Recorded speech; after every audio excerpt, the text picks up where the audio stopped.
muy lamentable y tristemente era predecible.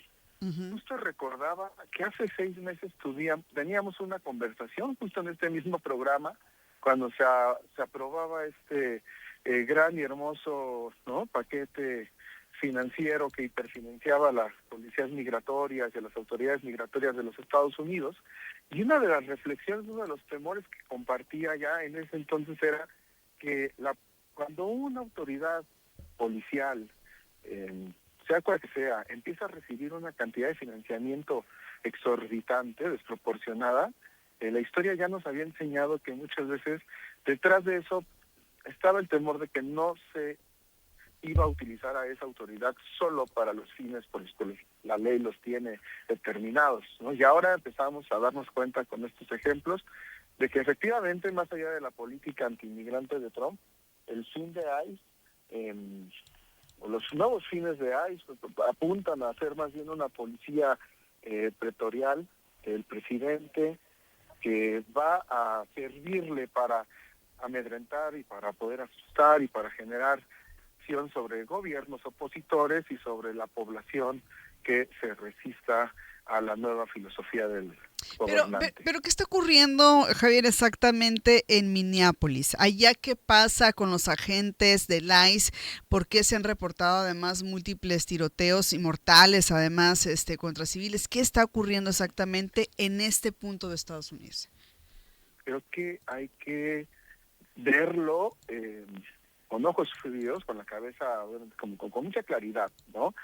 Más allá de las tensiones políticas, como muy particulares del territorio, hay ciertos elementos que cuando se juntan producen cosas muy similares. Yo te enlisto algunos, ¿no? Uh-huh. Se da todo este financiamiento a la autoridad migratoria, acelerando la contratación de nuevos elementos para duplicar la cantidad de activos operando bajo estas siglas, con un entrenamiento deficiente, cuando lo que se debía haber fortalecido era la forma en la que se les preparaba, ¿no?, los mecanismos de actuación.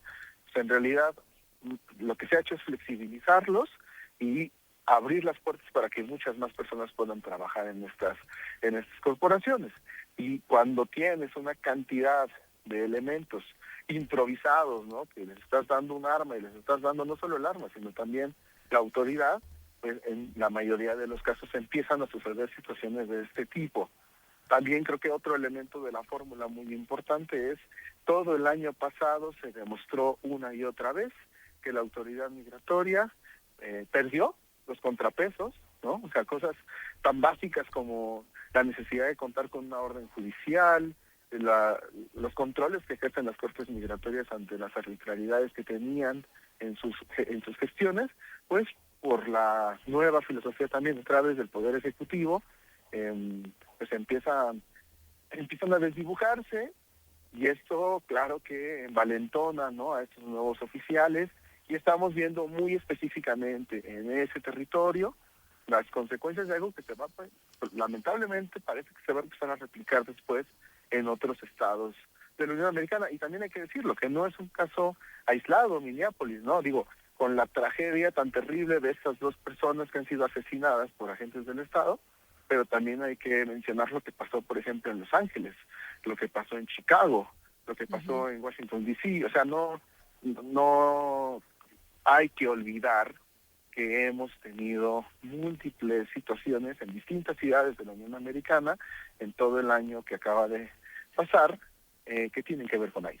¿Qué impacto tiene, desde tu punto de vista, Javier, el impacto más amplio que pueden tener estos incidentes en la política migratoria, en la percepción pública del ICE, incluso, ¿no?, para Donald Trump, ¿no? ¿Qué significa y qué repercusiones puede tener esto? Mira, llevamos un año con sacudidas tan fuertes, cambios tan abruptos, ¿no? Y todas las reglas han cambiado. Uno ya no se atreve tan fácilmente a asegurar las cosas, pero quisiera pensar que esto le estará impactando de manera importante en la popularidad del presidente. Creo que estos son límites que sí la población, por muy afín que sea el presidente Trump o a la propuesta que él representa, hay límites que no esperaban que se cruzaran, ¿no? Y ahora esto lo hace muy evidente, que efectivamente hay no solo un uso desmedido de la fuerza, sino un abuso del poder, y esto creo que electoralmente puede repercutirle. Sí, lo creo, sí, y solo sí lo logran capitalizar de manera adecuada los demócratas, ¿no? Porque si no hay todavía una propuesta que sea atractiva y que nos pueda decir que sí va a haber un cambio, pues entonces se va a quedar esto solamente en el aire, ¿no? Y esto es importante también que lo reflexionemos, ¿no? ¿Qué se está construyendo desde la alternativa de la oposición para canalizar toda esta indignación hacia una contrapropuesta, ¿no? Lo que sí me parece importante este es un gran momento para que reflexionemos en para qué son las libertades, los derechos civiles, los derechos humanos.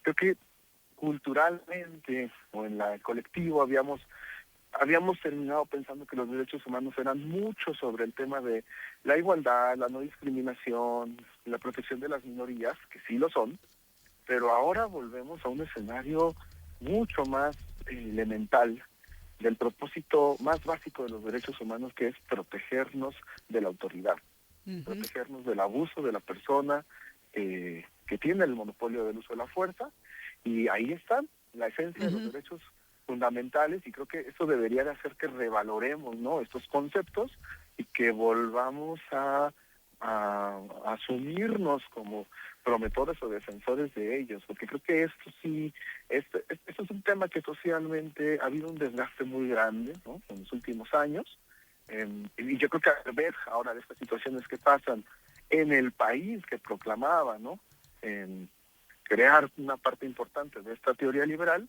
nos hace reflexionar en por qué eran importantes desde el inicio. Así es, todo un tema y definitivamente una situación muy lamentable y de la que por supuesto vamos a seguir hablando sin duda alguna. Muchas gracias, Javier, por este análisis, como siempre, tan interesante que nos compartes.